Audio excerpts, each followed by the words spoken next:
What it is, what it was, what it shall be. We're back again. Today's video is called Spirit War Boot Camp number 102. This video is entitled The Cult of the War God.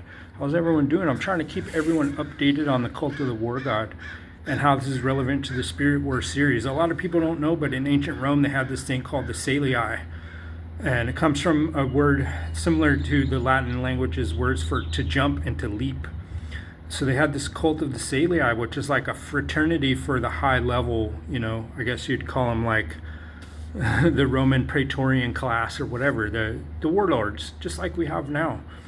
And so just like in ancient Rome, the warlords would send, these Salii to spend their whole life training for war. And it's interesting to look at what they did to condition the people and to maintain this lineage of warlike training and all the types of craft and skill in terms of, there's a lot of perception management that's got to be involved with that by design, of course. Like I said, all war is based on deception. So they have to find this deceptive, performative way of inculcating, and it's war magic, okay? It's war magic. And so what I'm trying to touch on is how all the things that I've been trying to explain in this series, propaganda,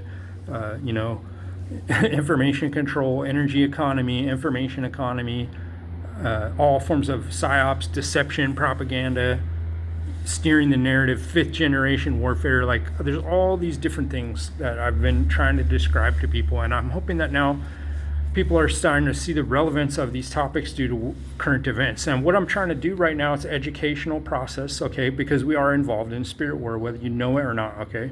And for my opinion, it's better to know about it and to engage with the reality of the situation in a constructive, functional, and strategically minded way. And so that's what I've been trying to do. But it's hard because nobody wants to talk and think about these topics because they're extremely frightening and unpleasant. But my contention is that due to the fact that we're seeing the fog of war, we're seeing so much propaganda and deception that I think it's going to throw people off. It's going to cause a lot of unnecessary harm and stress beyond the actual material situation of the conflict and the economic consequences of that conflict. So in my opinion, it's good to help people try and understand, okay? Because I've been obsessively following this. I can't help it. It's in my nature to pay attention and try to understand what's going on. So I've been doing it. I've been spending multi-hours a day every day since long before this ever began, contemplating these topics and trying to understand the deep history behind it. I'll just point some very simple facts out. Like, let's take Donald Trump, for example, current commander-in-chief of the U.S., all the U.S. armed forces, including now the Space Force, right? So he went to military academy, prep school, if you will. And he was very successful at that. I think a lot of people underestimate Trump's strategic prowess. I'm not trying to be pro or anti-Trump. I'm not trying to be pro or anti-American or any other nation right now. I'm just trying to describe the facts as I see them and try to help others understand it. Like, of course, I have formed my own opinions about the thing and like what I think is going on versus what I can prove is going on. And I have to admit also I have prejudices. Like, of course, as living in America, I don't want America to get fucked up too bad to destroy the world economy, more importantly, which is definitely, a lot of people are worried about that right now. There's a lot of uncertainty in the markets. And this is one of the things that I want to draw everyone's attention to. So if you really want to understand what's going around, you got to think about money, okay? Because money is nothing that's going on can be done and can be sustained without a steady flow of money, okay? So that's why, in my opinion, as I said in the previous video, this is really a trade war, okay? It's a trade war between different economic factions that have chosen different types of economic and cultural policies. The big loser, I think there's two main losers in the conflict as it is right now, and as probably it will continue to be. The big losers are the NATO-EU alliance, which is already highly strained by its bullshit in Ukraine over a long time now. That was exhaustive of tons of money.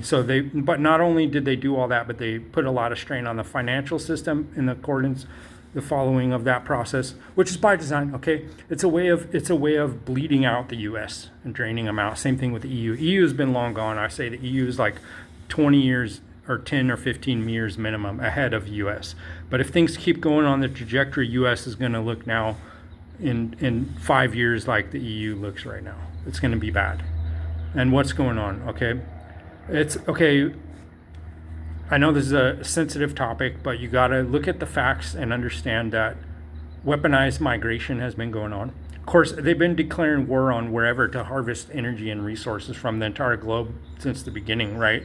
But doing so in the Middle East and relatively, of course, the whole Libya situation, the Benghazi and all that was a death blow to the whole African economy pretty much.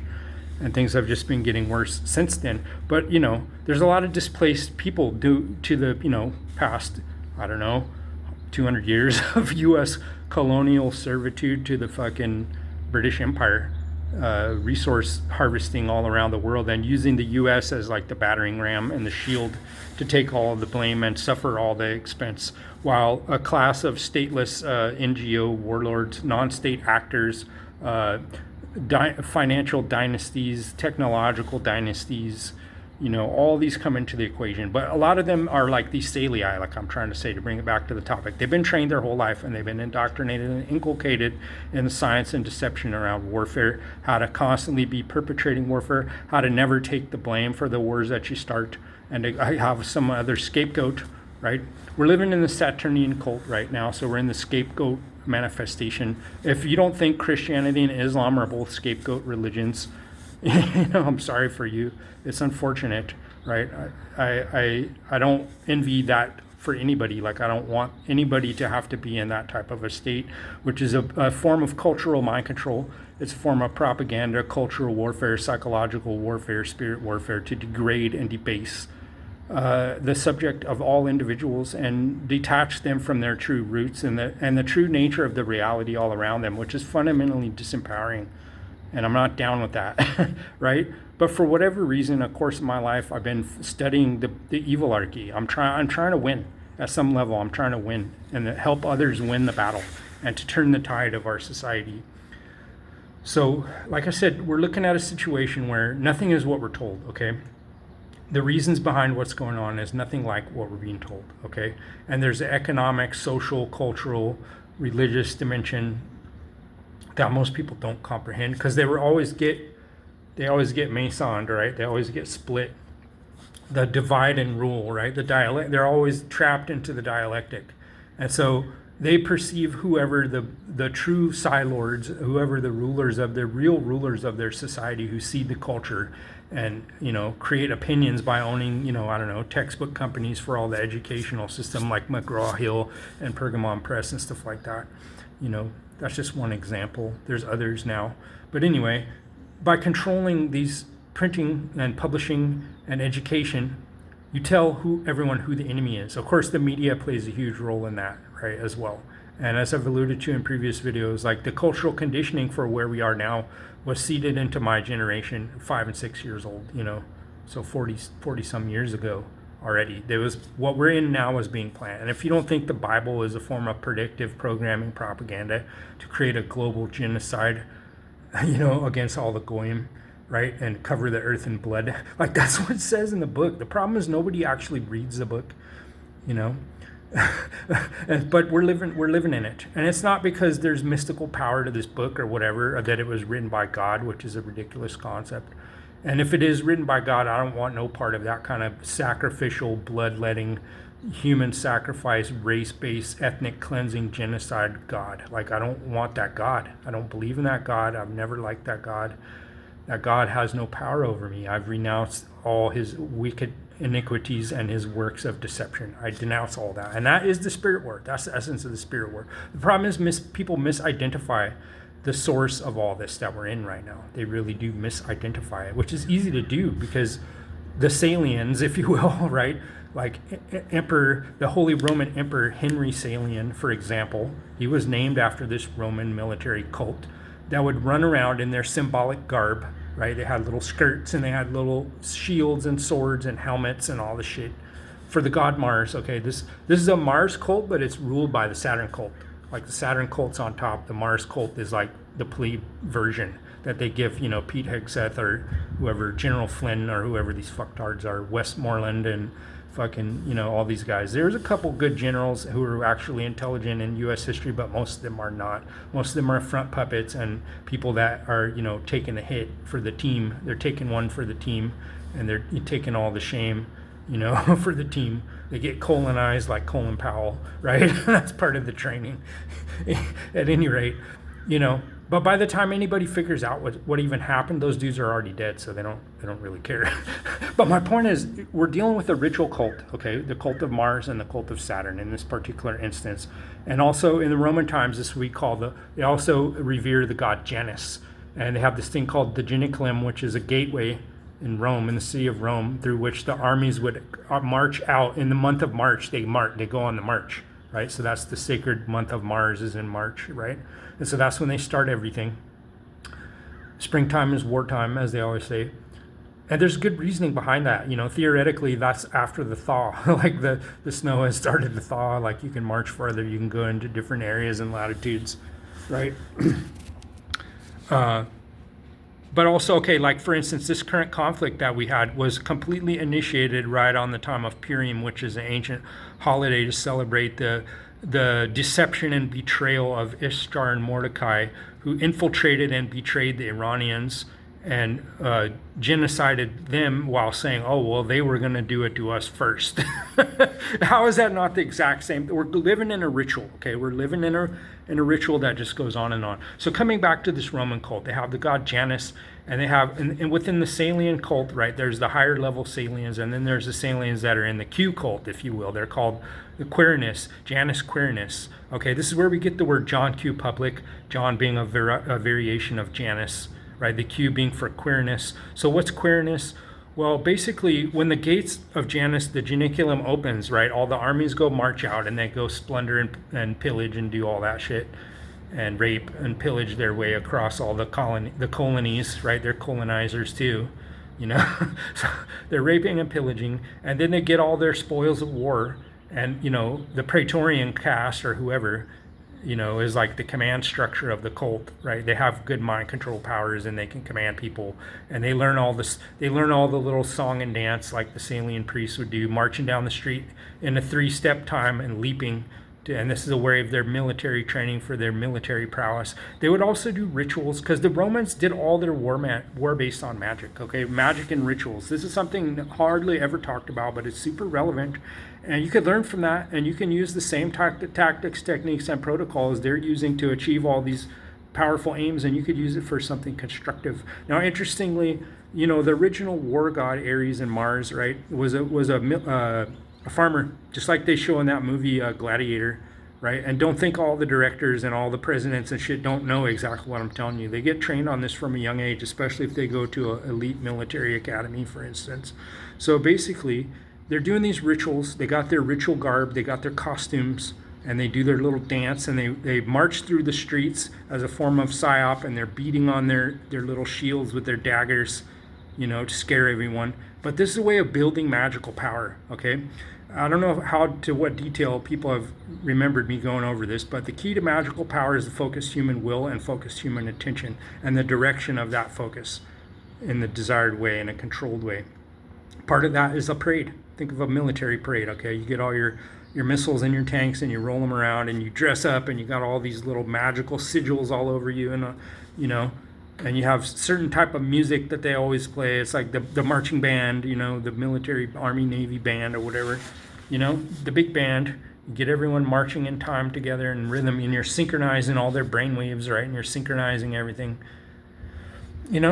So this is a cult. It's a religious cult, okay? But like what I'm trying to explain to you is the cult that you think is real and what you think is God is very different from what these cults are doing. Like they're programming to very different type of gods, okay?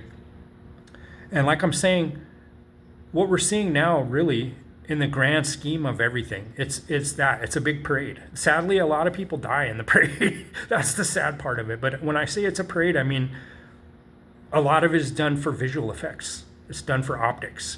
But the true scope of the conflict that's being waged is far, far beyond what anyone's thinking about right now. Because people in the world who never had to do anything with this in any way are suffering economically, socially, culturally, and psychologically from the consequences of what someone else decided to do, right? It's a mega ritual, okay? Is what I'm trying to point out. So it's important to understand that and to not believe in it as reality, to recognize what you're living through. You're living through a big drama, okay? And the powerful can control all factions at once. They don't the way that we think of factions as opposing teams, like you were willing to sacrifice and kill all the enemy to protect yourself. Well, that's unlikely to happen in that way. Because if you think about it, like all the warfare that's been going on longer than my grandparents have been alive. This war has been going on, okay? And people that have nothing to do with it get wrapped up in the drama. They get wrapped up in the parade. They think it's great to go, use the leveraging and focus of human attention to do insider trading for the shekel class, the shekel bros, right? They're sitting around pump and dumping, cryptos and coins and doing all this and that, insider trading off, futures markets, based on these maneuvers, right? So there's a lot going on that people don't think about as being part of the war. But here's what I think. Now I'm going to get into my opinion of what I think is happening. Israel is getting hammered. Nobody's talking about that. They're getting damaged pretty bad. Okay. A lot of people think Netanyahu's either dead or seriously wounded, which, we'll see, I guess. I think it's plausible. It's a plausible explanation. We know a lot of the top leadership of Iran's been taken out. At least that's what we hear in the news. That's the other thing, is there's so much propaganda, it makes it really difficult to assess what's going on. But I could say a lot of military hardware has been destroyed. They're running out of these high-end munitions, and so things are going to shift. Also, I think the whole world is not going to allow this blockade to go on. People are going to, unexpected allies are going to team up. And this thing has been managed. Okay, that's another thing I don't think people realize. This whole thing has been managed since the very beginning. And the objectives, the true objectives are not the same as the objectives that we're told and taught in the media. And that basically there's a global energy realignment. All this Green New Deal bullshit and all this other shit that's been going on for a long time, longer than I've been alive. It's all been going on. So we're seeing an energy shift, and there's always a turf war over the economy. There's always a turf war over the energy economy, right? But there's drastic new developments coming out in the energy economy that most people aren't aware of. So that a lot of the conflict that we're seeing is about that. The reason I still think that it's not going to be that much longer is because it's unsustainable for the global economy, really. And the weapons they're kind of running out.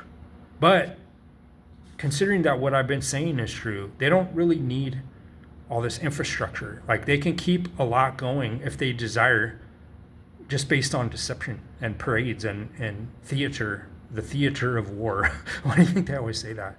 It's an interesting choice of words for that particular term. But my belief is that Israel is on the verge of collapse. Iran's not doing great either. They've suffered a lot. And even before the military shit started to happen, there's been infiltration in what you would call an insurgency by the Mossad. Probably others are involved too. They've had all other kinds of countries fucking around in their shit for a very long fucking time, okay? So that's something that the common people of Iran have suffered. If you think about like Antifa burning shit down, or BLM burning shit down, okay, it's very similar to that. These are outside agents, agent provocateurs, and so on, agitprop. It's to destabilize the economy, it's to create fear. And so just the same way that's been done by foreign actors in the U.S., the same thing's been going in Iran.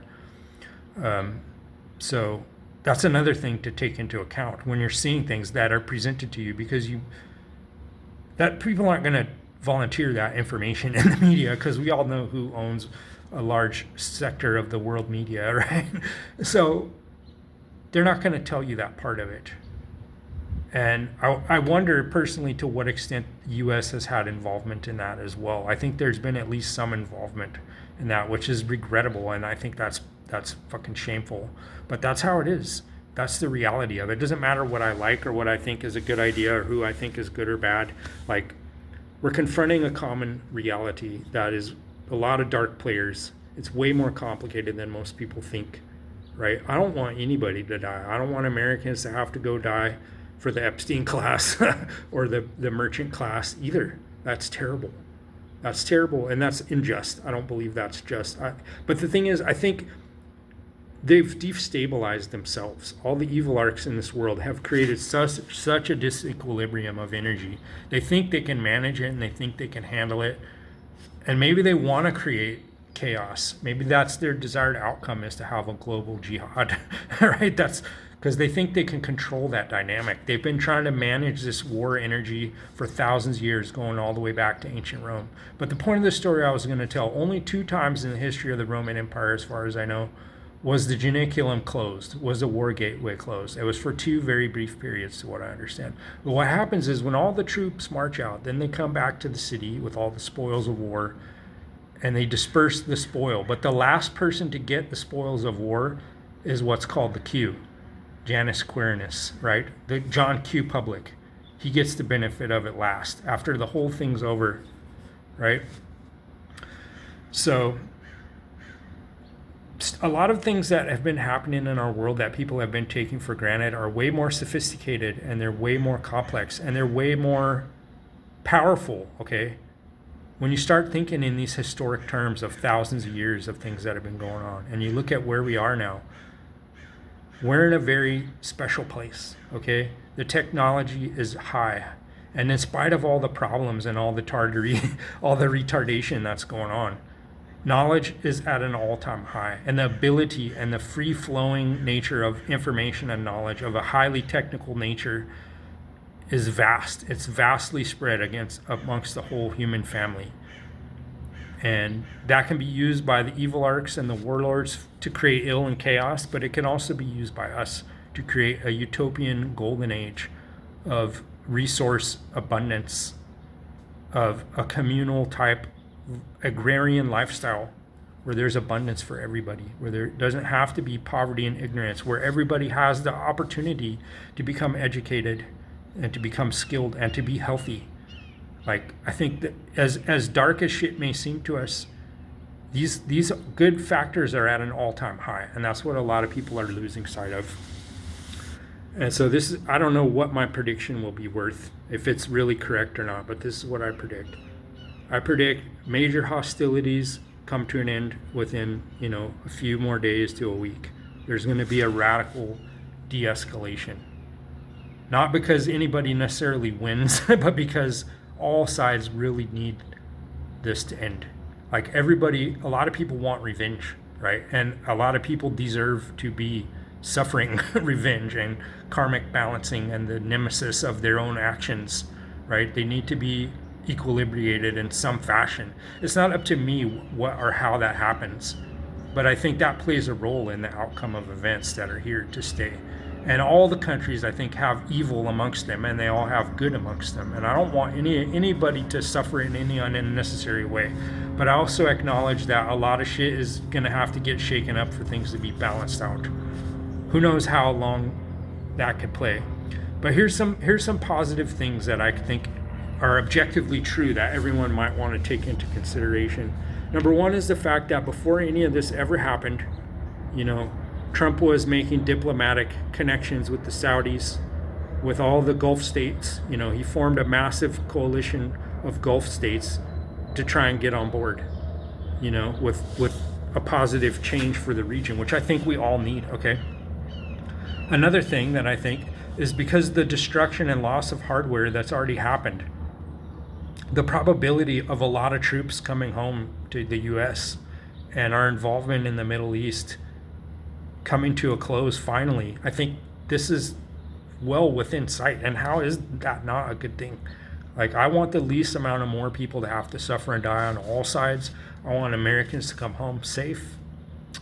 I want us to take our knowledge and energy and resources and put it into what Buckminster Fuller would call livingry instead of weaponry, right? So instead of deploying and focusing all the scientific, cultural might and all the propaganda to creating a constant state of racially based strife and warfare, instead of doing that, why don't we deploy the exact same quantity and intensity of resources and effort to uplift the human family, to revolutionize agriculture, food, medicine, education system, science and technology of all types, life extension, robotics. I think robotics could be a tremendous boon to humanity. It's not automatically going to be boonful, right? But we got to make it that way because it can help with a lot.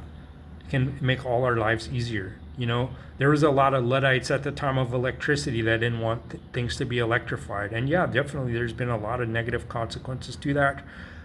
But I think the advantages potentially, if we build a harmonious society, the advantages to having these high-tech types of developments can be very great. And I think right now they're not well understood because people are using it for a lot of the wrong things. But it doesn't have to be that way.